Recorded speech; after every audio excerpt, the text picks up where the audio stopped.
Še eno vprašanje, ena izmed mojih sledilk. Sem razredničarka 2. razreda in ne želi učencev kaznovati. Hkrati ima pa velike težave, zaradi tega, ker so učenci med odmori vedno bolj glasni. In zdaj jo zanima, kaj lahko od učitelji naredite, da se bojo učenci med sabo bolj poslušali, da bo več te slišanosti. Hkrati tle tudi navaja, da je še posebej v tem ocenjevalnem obdobju, pred ocenjevalnim obdobjem, so preobremenjeni, se ta nemir stopnjuje, kaj bi lahko tle naredili. Zdaj, prva stvar, tle se mi zdi tako zanimivo, tle tudi več psihologov obravnava tudi težavo šolskega sistema, se pravi, da celotni šolski sistem, kako je zasnovan, ne podpira v bistvu osnovnih življenjskih potreb otrok, ki so po gibanju, po raziskovanju, po izražanju. In tle se zdaj čudimo, tle zdaj ogromno nekih bolezni in diagnoz, ki se jih daje otrokom, ko so stari, 5, 6, 7, 8, 9, 10, 11, 12 let, v smislu, da so nemirni, pa da se ne morejo koncentrirati in fokusirati. In meni se zdi problem v tem, ker otrok pač ni narejen za to, da bo, 6, 7, 8 ur sedel pač za neko klopjo.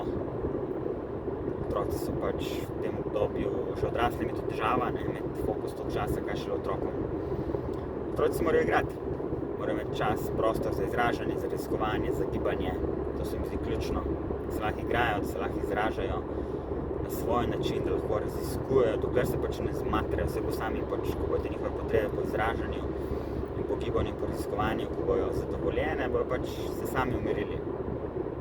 To se mi zdi sistemsko, tle ne vem, tle nimam nobenega odgovora, razen to, da bi se pač celotni šolski kurikulum dejansko prilagodil potrebam otrok. Tle se mi zdi spet z vidika nenasilne komunikacije se mi zdi zanimivo preopraševanje sistemov, v katerih živimo, v katerih delujemo. Recimo, če gledamo tudi šolski sistem, se mi zdi zanimivo preopraševanje, je tak način šolanja, ki ga poznamo, tak sistem, ki ga imamo, dejansko v polnosti podpira potrebe otrok in učencev.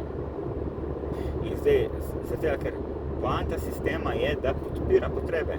Zdaj, če določen sistem, kot je zastavljen, ne podpira potreb, ne podpira tega življenja ljudi, ki so vključeni v ta sistem, potem edino, kar se mi zdi smotrno, je, da se sistem spremeni in prilagodi. In tle se recimo dotikamo tematike teh živih sistemov. To tematiko veliko raziskuje en trener Dominik Barter tudi. Organski, živi sistemi. Kako se lahko sistemi, v katerih delujemo, prilagajajo spreminjajočemu se življenju. Ker življenje se pa zelo spreminja, zelo hitro se spreminja, tudi potrebe naše se zelo hitro spreminjajo, oziroma prihajajo bolj do izraza ene in kasneje druge, s tem, ko odraščamo.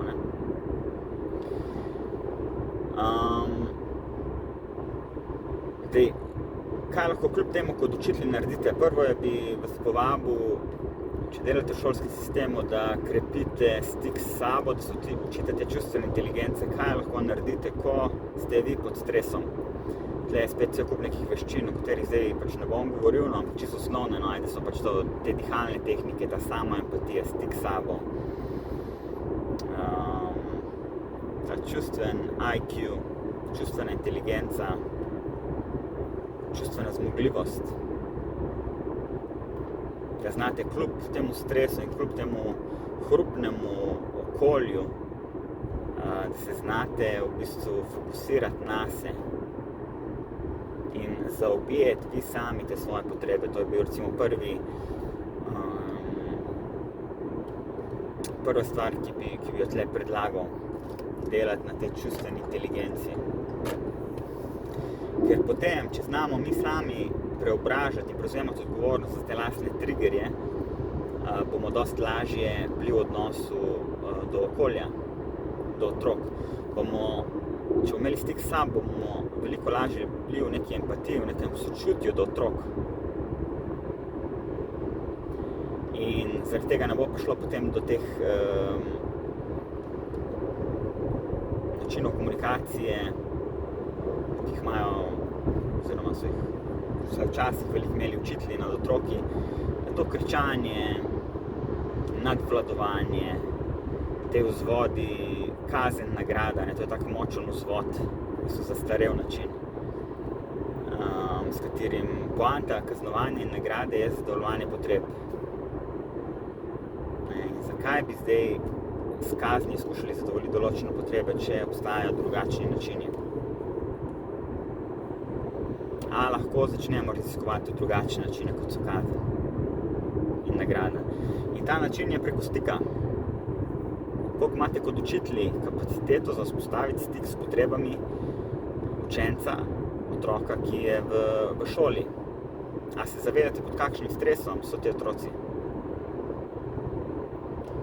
Že to, da pridejo v bistvu iz nekega varnega okolja, varnega domačega okolja, iz cone udobja, da pridejo v razred, se v bistvu nivo stresa zanje poveča. Kaj se spet le zgodi z vidika nevroznanosti oziroma možganih, kaj se dogaja v otrocih. Ko se nahajamo v področju učenja, v nekem stresnem okolju, se otroci na to področje, na to cono različno odzivajo. Pri enih se fokus poveča, pri enih pa enostavno ne zdržijo. Jim je to preveč stresno. In kaj se zgodi potem? Če smo preveč časa v nekem okolju, ki nam je stresno, pridemo v bistvu v področje panike. Začnejo se v bistvu vklapljati določeni mehanizmi v možganih, ki preprečujejo socializacijo, ki preprečujejo učenje, ki preprečujejo v bistvu zmožnost sploh poslušanja. Tako da mogoče čisto neko zavedanje, da imate kot učitelji, kaj se dogaja na tem biološkem nivoju, da z vidika same biologije, če se ljudje preveč časa nahajamo v nekih stresnih situacijah, se začenjajo vklapljati določeni mehanizmi, ki nam preprečujejo v bistvu, da bi bili lahko zbrani, fokusirani, da bi se lahko učili, da bi lahko pomnili informacije. Mogoče že to zavedanje vam lahko pomaga. In potem, kaj lahko, če se to zavedate, kako lahko v bistvu prebirate energijo v razredu. Se pravi, eno, da imate stik s sabo, drugo, da imate stik z učencem 1 na 1, da skušate ugibati, kaj so njihove potrebe od posameznikov, kolikor uspete. Kot tretje je pa ta meta nivo. Če vidite, da je enostavno se fokus celotne skupine zgubil, je potem po mojem na vas, kot na učiteljih, kot na nosilcih učnega procesa, da lahko to razberete, da lahko to zaznate in potem v bistvu predlagate določene vaje, s katerimi boste pomagali v bistvu te napetosti sprostiti.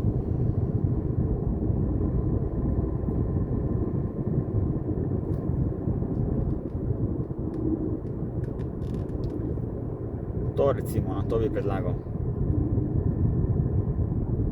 Mogoče imate lahko, ne vem, čisto kot strategije, so lahko vmes med učno uro kakšne igrice, kratke igrice. Tudi z glasom, da lahko delajo, Jaz včasih, ko sem delal z otroci, ko so bili glasni, sem jih recimo povabil, da so še bolj glasni. Da smo se potem pred začetkom ure, so se totalno stivjali, so kričali na ves glas. In to trajalo par minut. Da so lahko to v bistvu vse to življenje, vse to, kar se v njih dogaja, da so lahko to sprostili. In potem smo imeli recimo, 20 minut, pol ure fokusa. Potem smo bili pripravljeni prisluhniti. In ko so začeli uvajati ta sistem, so se potem že sami naučili mi prisluhniti. Kako lahko v bistvu znotraj te učne ure, ki jo imate,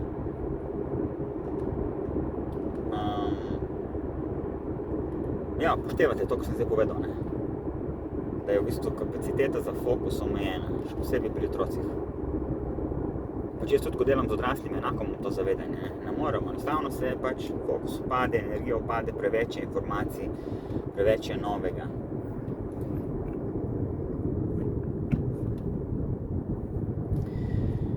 Kaj lahko še tle naredite, je, da povabite otroke, takrat, ko imate pozornost njihovo, in jih povabite, jih vprašate, a imate vi kakšen predlog, kaj lahko naredimo, da bomo se lahko zabavali, da so imeli fajn in da bomo hkrati vzeli to novo učno snov in napisali naloge. A imate vi kakšen predlog? Na ta način, kaj naredimo? V bistvu njih povabimo, da začnejo oni razmišljati, kako bi njih podprl način sodelovanja, način tega učnega procesa. In na ta način, ko oni pridejo na dan z idejami, se v bistvu poveča možnost, da bojo tem dogovorom, tem idejam tudi sledili. To je ta razlika, kot pa če jaz pridem v razred in če imam to avtoriteto in če jaz s tem nadvladovanjem skušam v bistvu z nekimi zahtevami ustvarjati neko strukturo učnega procesa, druženja.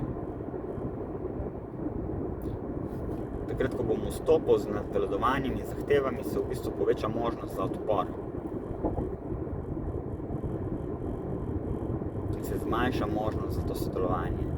Če se pa jaz znam kot učitelj izraziti svojimi potrebami v polnosti, ne da v bistvu obsojam druge, pač ne da obsojam svoje učence, meni je pa zdaj res pomembno tle, mi je pomembno tukaj ena prisotnost, pomembna mi je slišanost, pomembna mi je učinkovitost s to učno snovjo in sem hkrati v bistvu v stiski, ker si želim, da bi nekako sodelovali, da bi bila med nami ena harmonija, da bi bili nekako sproščeni.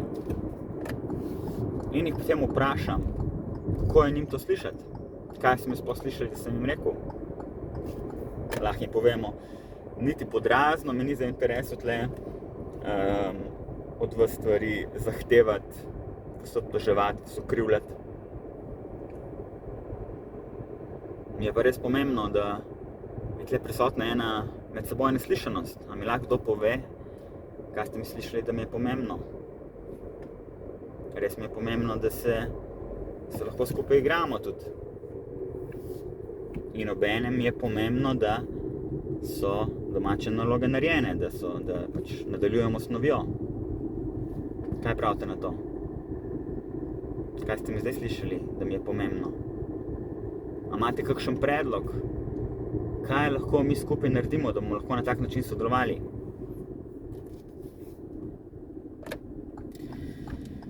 Tako da v to smer bi šel jaz raziskovati. Evo, upam, da vam je to kakorkoli doprinese.